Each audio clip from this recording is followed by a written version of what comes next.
These are shark-infested waters. Danger lurks all around.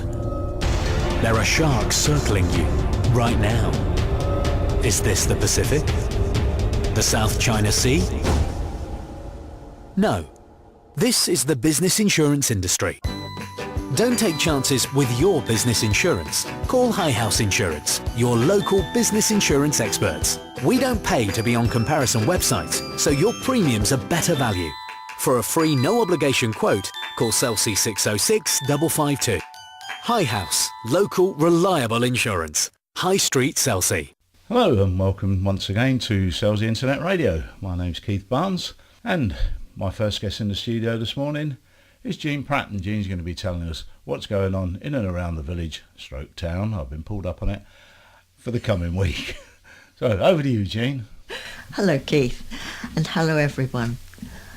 On Monday, the 2nd of February, this is just to remind you that the social club run by the Platinum Home Care team are meeting weekly at the Selsey Centre from 2 to 4:30.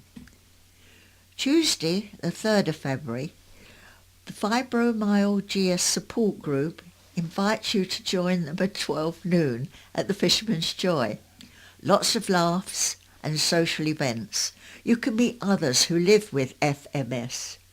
Call Teresa on 0844 8877 2582. Also on Tuesday the 3rd of February, why not meet your local PC? He's going to be at the Selsey Library at 2:30, so why not go along and see what he has to say. Wednesday the 4th of February, the Crafty Natter Club meet, and they'll be at the Selsey Methodist Church in the large hall from 2 till 4. They have demonstrations of all types of craft, from embroidery to flower arranging, card making to quilting, bread making to crochet. You can bring along any project that you're working on and have a cup of tea and coffee while you work. There is a small charge of just £1. Should you need more information, contact Lisa Allenson, 601032. On Wednesday the 4th and 5th, the Carpet Bowls meet at Medmerry Schools. That's in School Lane. Wednesday and Thursday evening at 7, or Sunday 9:30 and 3 p.m. Non-members welcome. For more information, call Sylvia Cox 681663. Thursday the 5th of February, the Selsey Voluntary Hearing Aid Unit is available at the Selsey Medical Centre from 2 till 4. Thursday the 5th of February, the Selsey and District Carer Support Group are having a coffee morning at their Information and Support Centre for Carers at 109 The High Street, Selsey, from 10:30.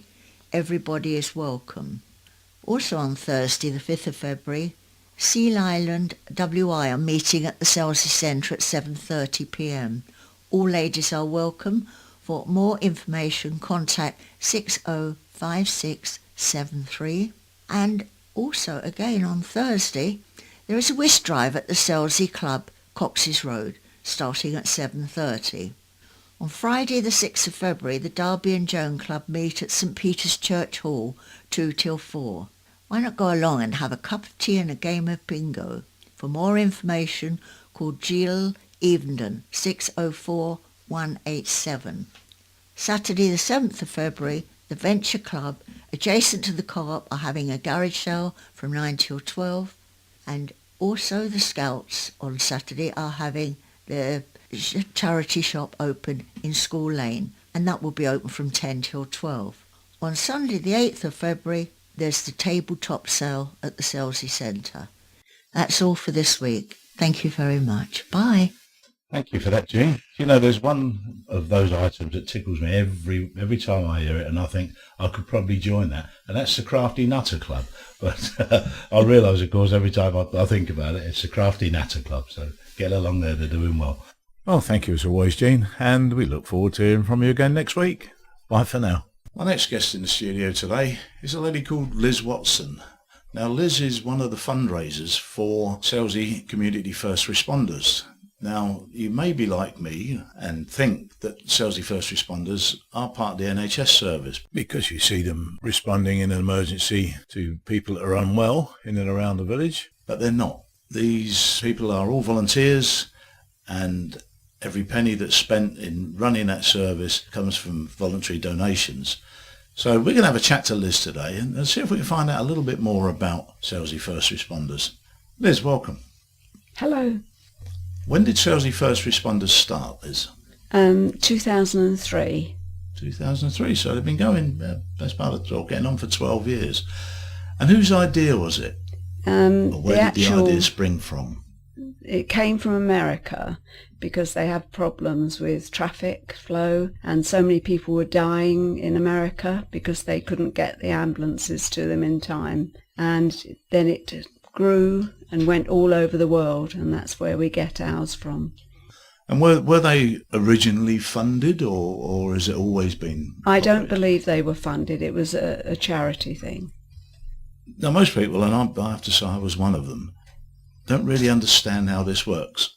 If I phone for an ambulance, and I have done, and the first responders have responded and come out to me, when I phone for the ambulance, is it the ambulance that allocates that call to the first responders? Yes, they actually, first responders have an emergency phone, and my son would, or somebody else would actually log on and say they're on call for this particular time, and they're given the address to where it's got to go. If this particular house they're going to has got a key safe, they have to be cleared with the police. But it's getting there in a very, very quick time that's the main thing. Well, I know from experience, as I say, that they certainly do that. I think they were round to me in about 3 minutes from the phone call, which even a helicopter coming from Chichester couldn't make it that quick. I personally appreciate what an extremely valuable service they are. Now, there is a difference between first responders and paramedics, I believe. And if that's not correct, you could perhaps tell me. But I know that we've seen paramedics in and around the village as well as the first responders. And so I suppose that they work hand in hand. Paramedics have got a lot more knowledge, I would think. Our first responders don't get paid at all, but they go on a lot of courses, and all the time they're updated with all the different methods they have to use, and they actually have to have blood tests every few months to make sure that everything is safe for the patients they're going to deal with. So there's an awful lot of training and hard work goes into just becoming a first responder in the first place. A great deal, real dedication. I don't think anybody knows how much they do put into it. It's not only the medical side, it's the way they talk to people and go into their homes, which gives people confidence to know they're in our village, which is a little way out of, as you know, out of Chichester. Absolutely. Well, I do have a view on our first responders and how they actually alter the figures that governments from whatever party like to bandy about and say, we've made this many responses within 8 minutes. I think with the best will in the world, they can't get an ambulance from Chichester to us in 8 minutes. They can certainly get a first responder out here. And I believe, if my figures are correct, last year they turned out 362 times in a year, which means that at least 362 ambulances were called into Selsey. And if I had to guess, I would say it's probably considerably more than that. Now, there used to be 2 cars, but I believe one of them was involved in an accident, not their fault, I hasten to add, and that it was written off just before Christmas. Is that correct? This happened last October. They were parked in the village. I don't know whether they're actually on a call or going to a call, and the car who had an automatic put it in the wrong gear and wrote the car off. I believe the first responder also had to go to the person because she was so upset. So it was 2 calls.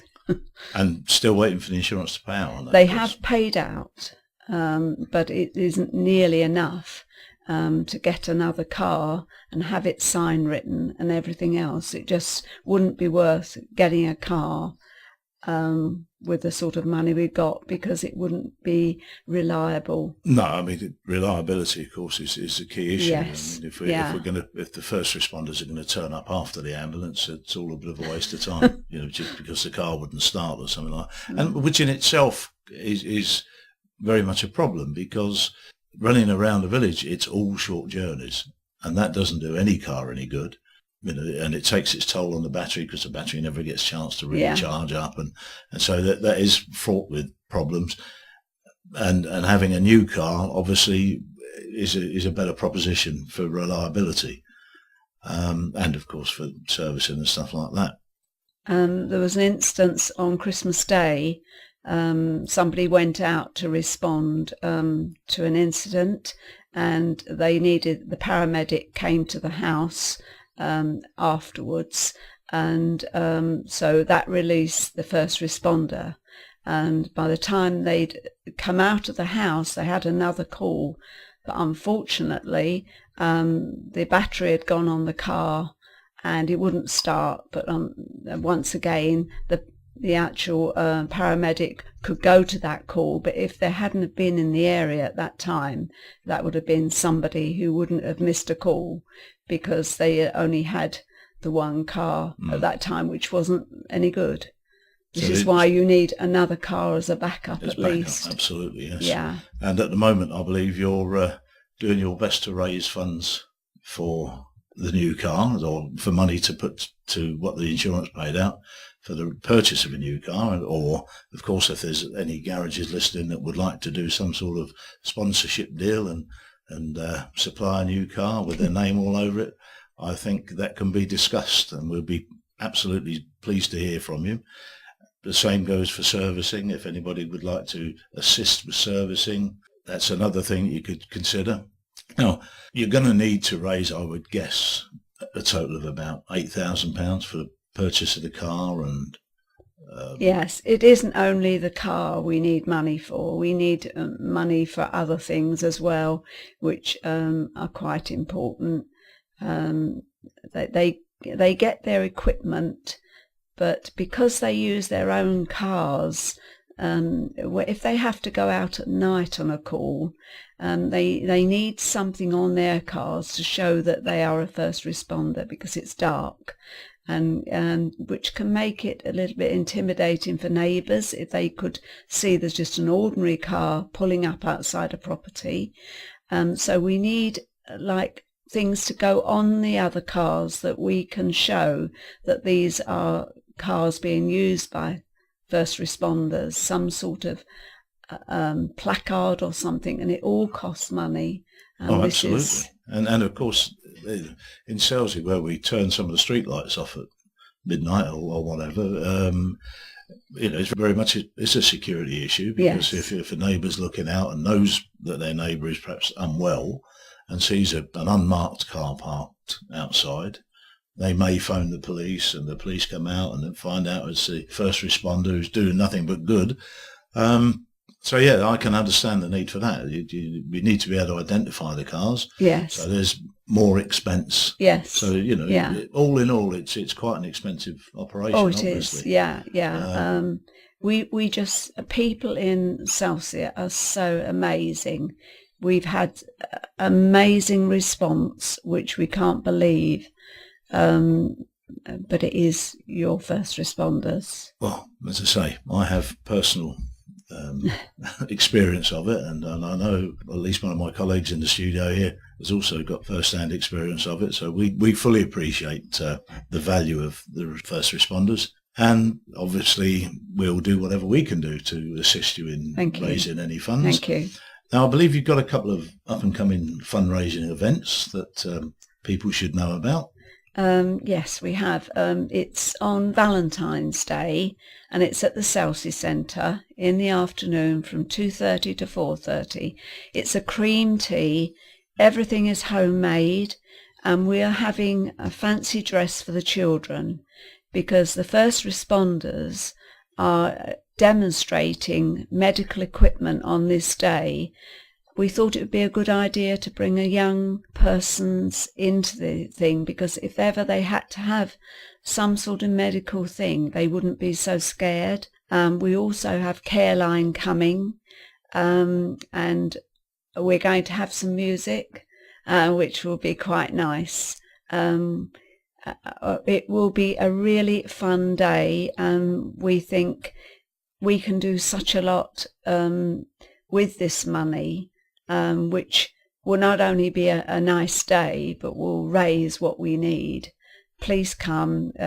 It really will be good. So we need all 11,500 people that are living in Selsey to come down to the Selsey Centre. And Sidlesham. We go out to do Sidlesham and Hunston as well. Oh, they can all come as well. Then we get everybody from Sidlesham and Hunston. I would think about 16,000 people. So it might be a bit of a squeeze in the Selsey Centre.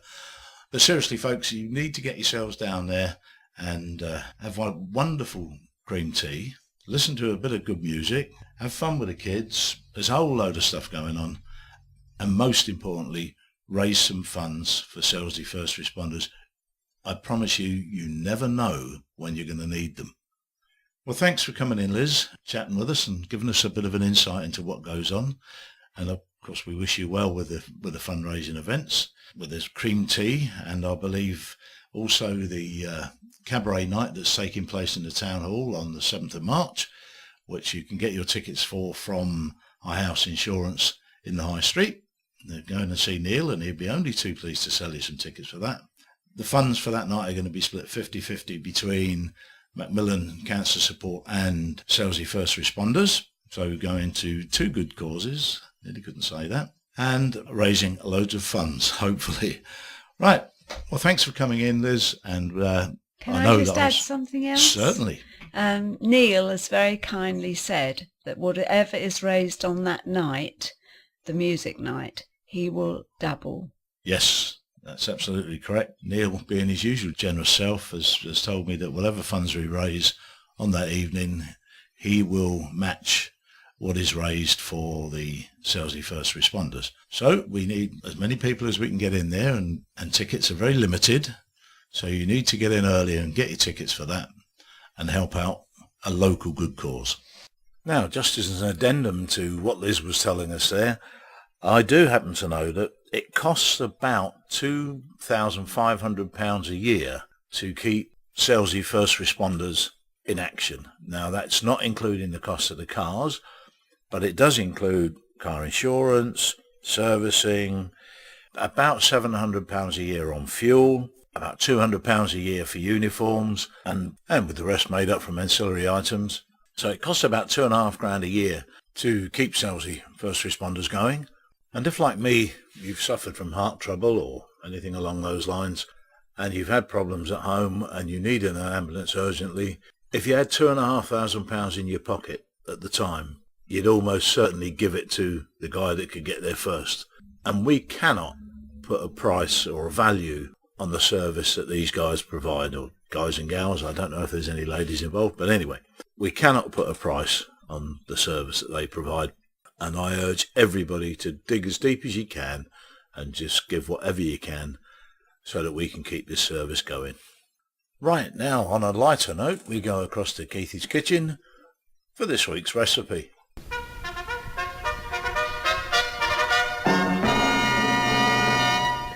Now, carrying on in the pasta tradition of the past few weeks, this week's recipe is tagliatelle in bacon and mushroom sauce. Did it make your mouth water? The ingredients are enough to serve 4, and this is what we need. 250 grams of trimmed green beans, some salt, 500 grams of brown mushrooms, 150 grams of diced bacon, 1/3 of a cube of vegetable stock, 1 onion, 1 teaspoon of dried oregano, 200 millilitres of single cream, some black pepper, 400 grams of tagliatelle, 80 grams of freshly grated parmesan. Nearly couldn't say that. And though I'm not at the wine while I'm cooking. Right, and this is what we've got to do with it. Wash and then boil the beans in salted water for approximately 18 minutes. Clean the mushrooms and cut them into slices, and peel and finely chop the onions. Fry the bacon in a pan until golden, then take it out, then put aside for later use. Use the hot bacon fat to fry the mushrooms and onions. Dissolve the vegetable stock in 300 millilitres of hot water and season with oregano, salt and pepper, and then add to the mushrooms. Stir in the bacon and the single cream and leave to simmer for 5 to 7 minutes. In the meantime, place the tagliatelle in a large pan of boiling slightly salted water for 4 to 5 minutes and cook until al dente. Now we don't like it squashy, we need a little bit of firmness to it. Drain the beans and the pasta, mix with the sauce, season to taste and serve with some grated parmesan. And a nice glass of wine, of course. Well, assuming you're not having this for your breakfast. Now, we've had a lady listener email into us, and she said we never do anything. We do all these wonderful recipes, but we never do anything for diabetics. And she's absolutely right. And why we don't, I have no idea, because I'm also diabetic. So, this week we're going to do a diabetic fruit cake as an extra.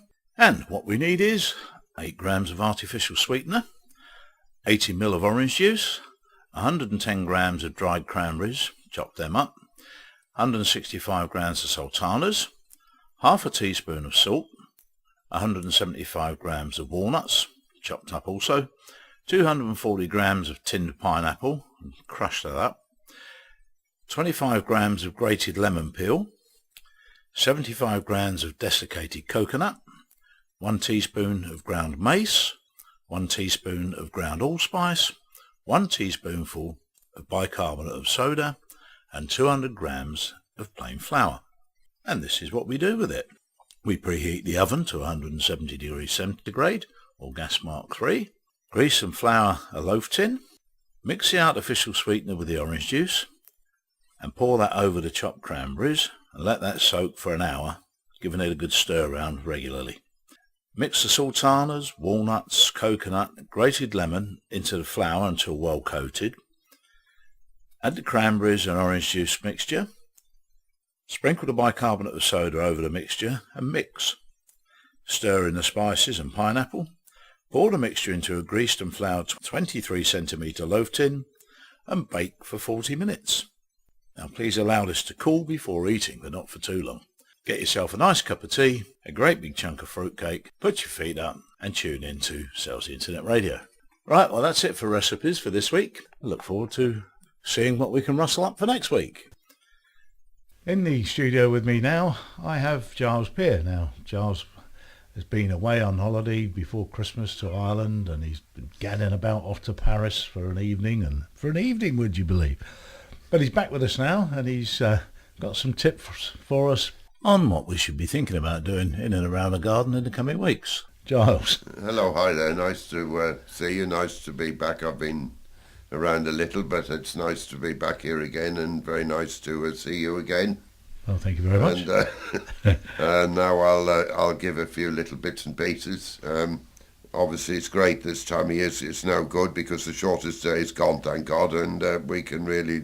It feels better already. The daylight's absolutely. Yeah, once we get past that, it makes you feel a lot more better for that reason alone. It's interesting now that if it's any mild weather, which I know we don't get a lot of at this time, but we do get the odd mild day, and you'll find that that blackbirds, thrushes, and robins are starting to sing now. Because the worms start to rise a little bit on mild days, as I say, if and when. And also the seagulls at this time of year tend to come inland. It's quite noticeable a lot more now, and you'll see a lot more of them on the ploughed fields. Well, I know what we've got back down our garden this morning, or this afternoon as well. The hawk is back around my aviary. Remember I said about that before? Well, I haven't seen him for ages. You're pleased to see him? Not really. I just can't believe he won't frighten off. If he's on the top of the aviary, he can't get at the birds. No, I don't. But they won't frighten off. But I go out there clapping my hands, and waving bits of paper about to try. Oh no, they'll be back. And he just hops down off there. Yeah, they'll be back. Yeah, no fear whatsoever. They know a good thing. In the garden. Obviously get rid of some of the excesses that we've built up over the last month or so. It's a good idea to start preparing trenches now for the runner and broad beans. For those, they need deep trenches. fill with, dig the trench, fill, put a lot of vegetable waste in and organic compost, etc., and then cover up with soil, and then that'll be ready for planting up sort of in, late March, April time. It's a good idea to do, prepare it now though. And also, if you've got any fruit or veg in store, apples, pears, whatever, carrots, whatever it might be, do have a good check every week or 10 days, because only one, as you obviously know, I'm sure, one bad one can rapidly spread. So do that. And also we can be planting new roses as well still, mainly the bare rooted roses rather than the container ones, so that can still be done. And also it's a good idea now at this time to purchase some summer flowering bulbs, corms and tubers for planting later in the spring. Little I call it typical idea is, it's a good idea repeating myself, to leave a little patch, if you like, of nettles somewhere in the garden, if you've got the room to do it, obviously, because they will be absolute, butterfly love to lay their eggs there, and therefore if you want to have wildlife, butterflies, leave a little patch of nettles somewhere, and that will encourage them a lot. Well, you know what I'm like with gardening, Giles. I'd leave a huge patch of nettles. Yeah, well, and just say, well, it's a wildlife do garden. it and rest easy then. And the last little tip today is a teaspoon of vinegar and sugar is a very good cure for hiccups and hangovers. Well, my old grandfather used to drink raw eggs. Yeah, in that's vinegar. another one. Yeah, I think they call it Bombay something. No, that's another one. And yeah, and he used to swear by it, and he was a big drinker, and he used to swear by that. Yeah, no, that's a good one. Yeah, as well. I'd rather give up drinking than have to take raw eggs, I'm afraid. So. Well, no, the vinegar, the sugar and vinegar and sugar will also help. So try either. I might give that a try. Try either or both. I might give that a try next time. Okay, that's great. So I'll see you soon again. Thank you very much for that, Giles. Look forward to it. Bye now. Bye. And on that note, we come to the end of this week's podcast. I'd like to say a great big thank you to you for listening. From myself, Keith Barnes, presenter and editor, from Dennis Cowan, sound and production engineer, and from John Fletcher, who was in charge of everything else. Look forward to seeing you again next week. Bye for now. Bye.